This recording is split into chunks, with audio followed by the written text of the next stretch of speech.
Sedikit kuasa membuat pemimpin PAS takbur, kata Amanah. Pengerusi Pakatan Harapan Negeri Terengganu Datuk Raja Kamarul Bahrin Shah menyelar akhlak pemimpin PAS hari ini yang rosak akibat sedikit kuasa dan kedudukan. Kebelakangan ini, semakin ramai pemimpin kanan PAS mempersendakan dan menunjukkan sikap kurang bersyukur rezeki makanan melalui menu rahmah kurniaan Allah, kata Raja Kamarul.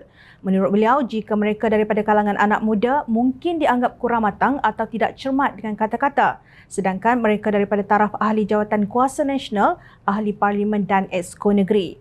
Beliau merujuk kepada sebuah video yang tular yang memaparkan timbalan Presiden PAS, Datuk Seri Tuan Ibrahim dan Ahli Majlis Syura PAS, Datuk Nik Zawi Nik Saleh berbual sambil menunjukkan tangkapan ikan kelah. Assalamualaikum warahmatullahi wabarakatuh. Apa khabar semua? Ada yang tak kenal kelah? Yang ini ikan kelah ya. Ini kelah. Ini kelah merah. Ini kelah merah. Ya ini ikan apa ni? Siapa-siapa yang tak makan yang ni ada mana dia tak ada nikmat dunia. Ni. Mana? Ini Sebarau. Ikan kembung ni, ikan kembung. Ikan kembung cak ayah dah. Itu kita tak makan. Ikan air tak ada? Tak ada. Ini kelah.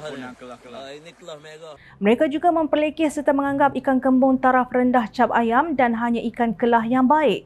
Kedua-dua adalah daripada golongan Ustaz PAS yang dikatakan mempunyai ilmu yang tinggi, malah digelar Tuan Guru oleh para walaun.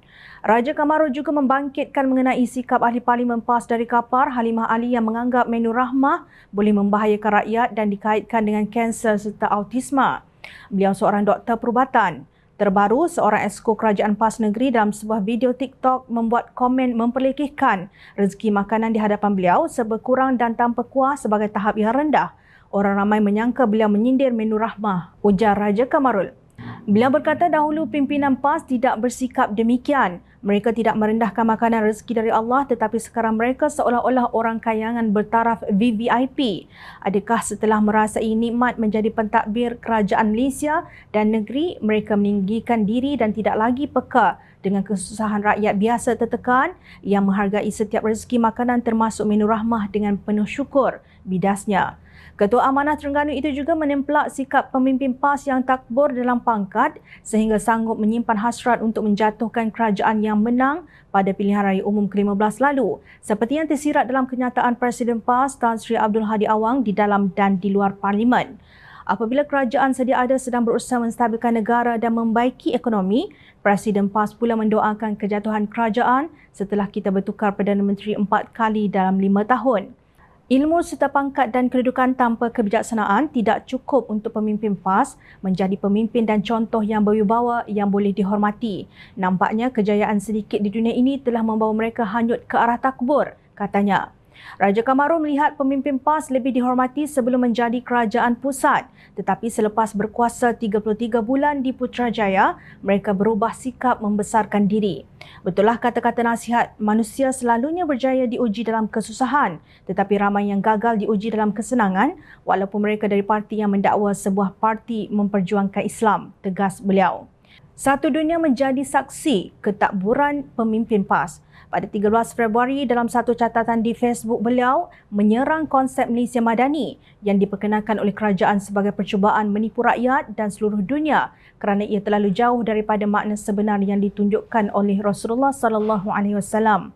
Kerajaan campuran ini bercampur aduk pula dengan pelbagai ideologi seperti kalangan liberal, puak ekstrim, berhaluan kiri maupun kanan serta kalangan oportunis.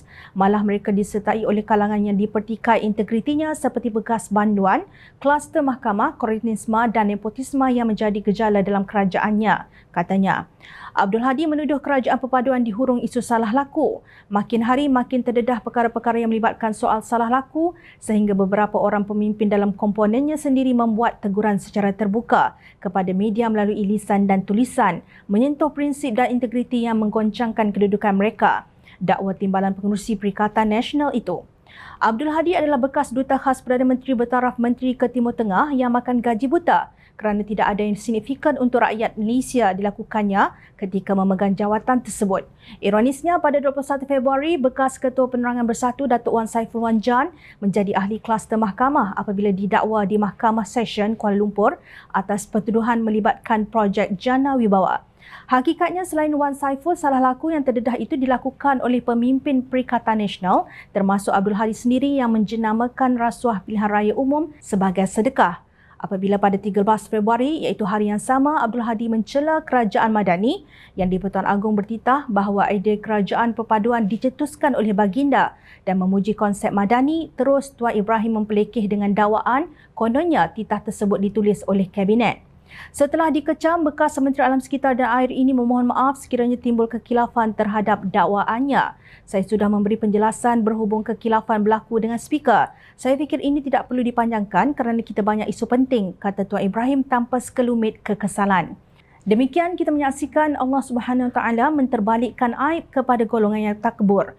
Pihak yang dahulu berteriak kononnya Pakatan Harapan mahu merungkai perlembagaan Malaysia dan menghina institusi istana, kini merekalah yang begitu galak melakukannya. Mengikut Kamus Dewan Bahasa dan Pustaka, takbur maknanya berperasaan tinggi diri, iaitu suka menganggap diri sendiri lebih mulia, lebih pandai, lebih cerdik daripada orang lain. Sikap ini dilarang oleh Islam seperti sabda Rasulullah SAW dalam hadis baginda yang maksudnya tidak akan masuk syurga orang yang dalam hatinya ada sebesar zarah perasaan sombong. Hadis sahih riwayat Muslim.